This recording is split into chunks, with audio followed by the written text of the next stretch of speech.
Hey, it's Kim. Welcome to Avenues of Wisdom. This is week 3, wrapping it up Thursday. It's in the morning. I have my candle of peace and I'm writing in my journal as I do before I start each day, setting my goals and intentions. And I usually do my Wim Hof breathing in the morning. I have a video on that. You can check that out. But yeah, join me for the journey. Subscribe, like, and comment. There's more footage coming of my Level II Fieldwork.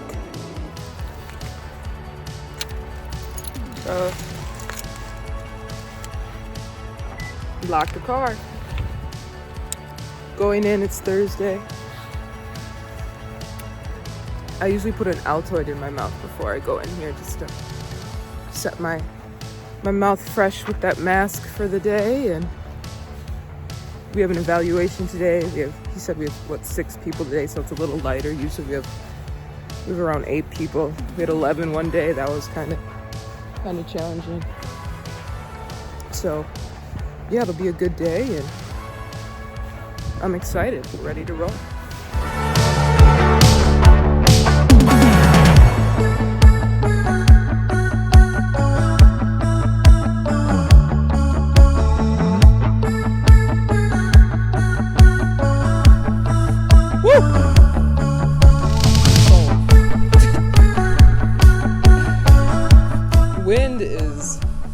The wind is at it today. Thought I was gonna film up here. This big old castle. I don't know if that's Yep, the wind. I don't think that's gonna happen. Check out the view.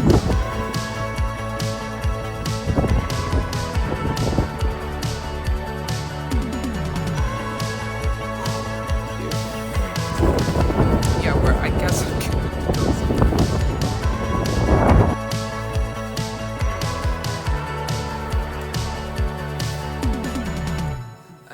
this is better. It's quiet here. It's nice. As far as what I've learned so far working with these patients, as far as being more hands-on and learning the background of the patients, my number one thing for advice is it's such a fast-paced environment that you're learning so many things that you have to keep up with, reviewing a patient quickly for 5 minutes and then going in and doing an evaluation or going in and doing a progress note, a plan of care, all of these things to update how the patient's current status is, what their assistance levels are, and getting used to all these assistance levels, whether someone's independent, modified, independent if they're using a walker, if there's supervision, if they're standby assist, if they're actual contact guard assist where you got the belt on them, if there's all these different levels of assistance going into minimum 25%, moderate 50%, maximum 75%, and then you can go into total assist. You're doing everything. So that's what I've had to kind of really get repetition with as far as my documentation. And you can note documentation when you're coming in the room, how the patient's status is.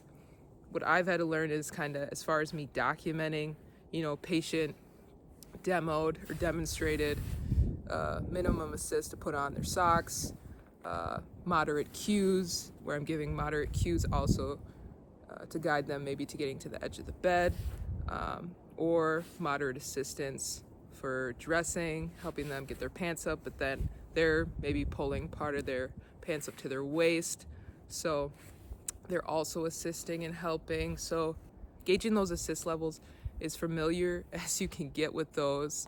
I really encourage that because when you get in there, when you're hands-on, it's kind of like you're having to keep track of how many verbal cues you're giving, if you're giving tactile cues, also physical cues, anything that's hands-on, but also seeing what level of assistance they're at, and then being aware of the safety of the patient at all times, whether they're transferring to the toilet, to the commode, from the wheelchair to the edge of the bed.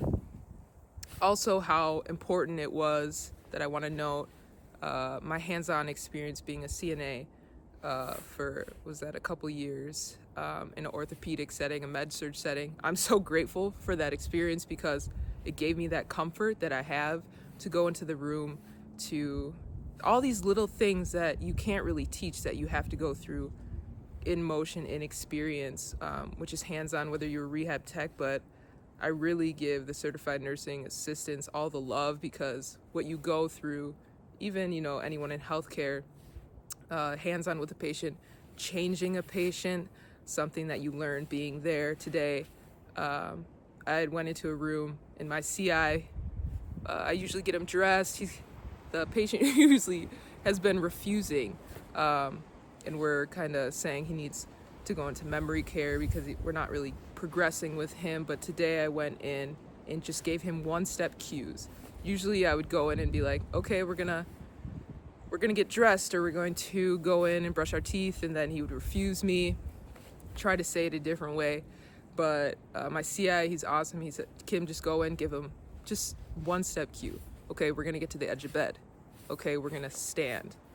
Now we're gonna put on your pants, and not telling the patient what we're gonna do because he could just refuse it all. But when I went into the room, I had a surprise of he needed to be changed, and he had a bowel movement. So my experience and my comfort, comes the wind. My experience and my comfort being a CNA, I had already been into close contact with so many patients, changing them, being able to clean them up, how they cueing them in the ways they need to roll and turn, changing the sheets. So I felt comfortable going in there by myself and changing him, cleaning him up.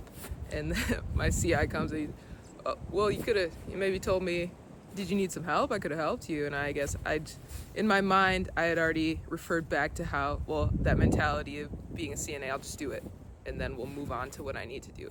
So that's why my one thing of advice is, having your already experience with patient care, whether you're being a nursing assistant, a rehab tech, anything in the medical field, because that's something to get into field work and have to take and learn all that too, that can be so much for people. So I'm grateful that I already had that experience with patients in the hospital, because it's familiar to me and I already know what to do. So therefore my CI doesn't have to make sure I'm comfortable with that, because I'm already aware of all of these things. So what I have to really just focus on learning is those aspects of, what the OT does, guiding the patient with cues or with assistance. So that's what I'm grateful for. That's another big tip of advice. So I just wanted to wrap that up. That's what I've been learning over these past couple weeks. And I think that's so important to implement as far as my advice. I'll continue on with some things that I'm learning. Let me know if you'd like to know more. Don't forget to subscribe if you like all these videos. I'm just sharing my knowledge because that's all I got, my experience and my wisdom. I would like to know all these things too, as a person who grows emotionally, mentally, physically, spiritually, whatever their journey they're on, whether you're an OT student or you're just a person who seeks advice to become better in this world. I'll be back. We all could use a little bit more wisdom.